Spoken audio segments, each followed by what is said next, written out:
سڵاو ڕێز خۆشەویستی ماوەڕیانی خۆشەویستم ترەیلەری نوێ و گەیمپلەی نوێی فەرمی گارەوە راگنەڕۆک و خەریکە بڵاو دەکرێتە تەنیا 20 بکەمایە ریاکشنی لە بۆ دەکەین بێکەوە سەری دەکەین وەروە شیکردنەوەیەکتان لە بۆ دەکەم کاتێکە ترەیلەرەکە تەواو بوو بەڵام لە کاتی سەیرکردن زۆر قسە ناکەم دەمەوێت ئێوەی خۆشەویستش ببینین نۆ لەبێژە چاوەڕێمە دگمەی لایک تکایە لە بیرمەکە سەبسکرایب چێنەڵەگەر نەتکردی یاخود فۆڵۆم بکە یاڵا 2 1 Let's go baby.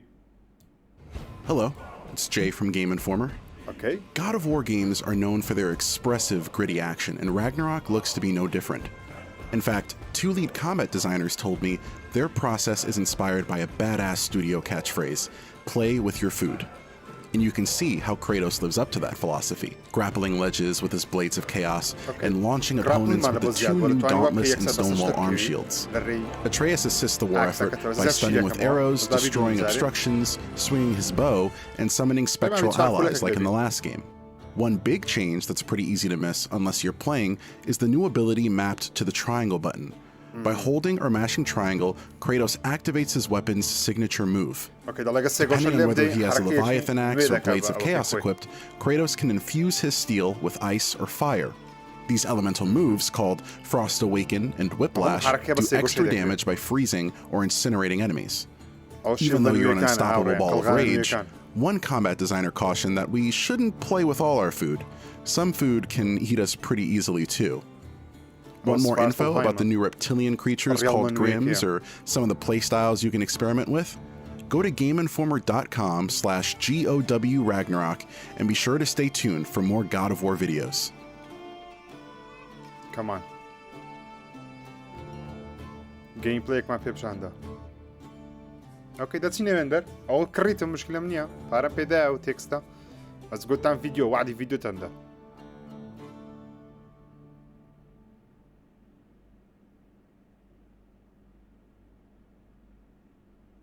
اوكي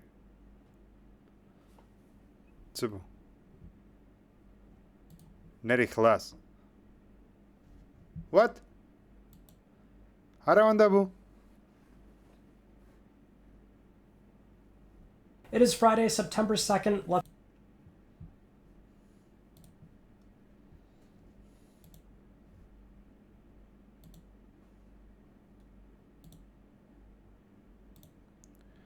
Okay. Hello, it's Jay from Game Informer. God of War games are known for their expressive. Okay, بعد دوباره سيدي كينوا ب 4K. زين تين ویلی فیر دبین. هرچند کرتا دقیقه 39 ثانیه باز مشکل نیه. Hello, it's Jay from Game Informer. God of War games are known for their expressive, gritty action, and Ragnarok looks to be no different. In fact, two lead combat designers told me their process is inspired by a badass studio catchphrase, play with your food. And you can see how Kratos lives up to that philosophy. Grappling ledges with his blades of chaos and launching opponents with the two new dauntless and stonewall arm shields. Atreus assists the war effort by stunning with arrows, destroying obstructions, swinging his bow, and summoning spectral allies, like in the last game. One big change that's pretty easy to miss, unless you're playing, is the new ability mapped to the triangle button. By holding or mashing triangle, Kratos activates his weapon's signature move. Depending on whether he has a Leviathan axe or Blades of Chaos equipped, Kratos can infuse his steel with ice or fire. Okay, ضليت دو حركات هي بس يقولشين زايم دي يكتشان أجريشان بفرة ياخد ايسا بس تويا أجرك لكاتي Blades of Chaos لقل دوشم شركة خوي بكاري ديني دو خنزركي بس يقولشين تواني حركة بكي أجري فردا أبي ديكش أكسكي خوشي Leviathan axe أو يفردا بفري فردا. These elemental moves, called Frost Awaken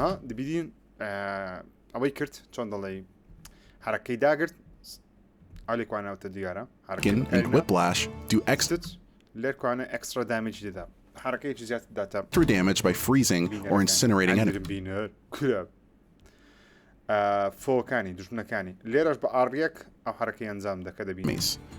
Even though you're an unstoppable ball of rage, one combat designer cautioned that we shouldn't play with all our food.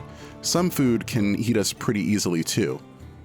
Want more info about the new reptilian creatures called Grims or some of the playstyles you can experiment with? Go to GameInformer.com/GOW Ragnarok and be sure to stay tuned for more God of War ئەو videos. یەک مەرحەلەیە هەندێک ڤیدیۆ کورتیانە سەری بڵاو کردو بەڵام ئێستا بە دوور درێژی بینیمان بە کوالەتی 4K گەیم پلی تاوە بینیمان ئەو منتیقەیە ناوی سڤارتڵ هایمە هاوڕێیان ئەگەر سەیری چ بکەین دەبینین ئۆکەی زۆر باش منتیقەکان کە دەچی بەڵام وەکو چۆن ڕێستایلەکەی جیاوازە مەیلە کەسچی زیاترە لێرانەش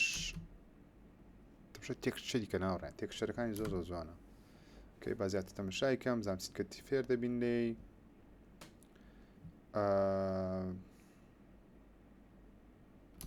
ئۆکەی ئەگەر ئەو نیشانەیە دامبینی ئەو نیشانەیەمانەوە کریتستانی بەشم شێرەکە بە بڵێزە بکە یاسی خۆی فڕدا و بستە سەرێ پێشمابی ئەوە سەرەتای یاریەکەی دەبیت لەبەرەوەی ئەوانە خوێنیان هەموو ڕقم یەکە دژمنانە کەواتە زۆر سەرەتای یاریەکەی ئێرە ڕانێ لە بیدایەتەوە گەشتە بکەیت لە بۆ سڤارتڵ هایم ئەو ڕێڵمە نوێیە تەمشا لە ڤیدیۆ سفرێکژیر زیاتر باسم کردکەوە ئەو شیڵدە نوێیەکانت سوور دەبتەوە چەند سوور دەبتەوە ئەو خوێنە پێم وابی ئەو خوێنە هەوە کابزانیت خوا ئەو خوێنە هەوە نازام چی هەن خوێنیەوە بەڵام کا لەو لایەش ئەوە ئەیتریەسیە ئەو لایەشی کریتۆسیە ئۆکەی بەڵام ئەوەی ئەو ڕۆژ کۆڕی باڕۆک ڕاگەیاندکەوە چەکەی نوێمان دەبی بەڵام چەکە نوێیەکە چی هێشتا نازانین بەس بە فەرمی دەزانین چەکەی دیکەمان دەبی چەک سێ جگەل لە ئاکسەکە و لە دووشم شێرەکەی چەکەی نوێشمان دەبی ئەوەش فەرمیە بەڵام ئەوکەی ئەو حرەکەیە زۆر زۆر جوان بەسام ئەوەی چۆن چۆنی ئەنجام دەکرێتۆس ئۆکەی ئەوە هێرشەکە هات لێرە بەرپەچی دانەوەکەی بەو شێوازەیە وە سووری دەکاتەوە کاتە هەر هەمان شیڵدە بەڵام دوو زۆر شیڵ لە ناو یەک شیڵدی شەش لە بابەتەیە یەکسە بەرپەچی دانەوە بزانە سووریاتەکەشی نمە ئەو حرەکەیە جوانە و لە بۆ ئەوە زۆر زۆر بەکاردێنی مەسەرەن ئەگەر چەند مەجموعە هجوومە کرێتە سەر چەند لایەن چەندین شوێنی جیاواز توانی بەکاری بینی لێرەچمان هەیە ئۆکەی ئەوە گرتن و فردانە ئەوە لە بەشیەکەمیش هەبوو ئەو چ بۆ شتێک لێرە هات نیو بێستری ئینتری گریم ئۆکەی ئەوە نوع دژنەکی نوێیە ئەو لێرە ئاشکرا بۆ شێوازی ئاشکرا دەکە ئەومان بینی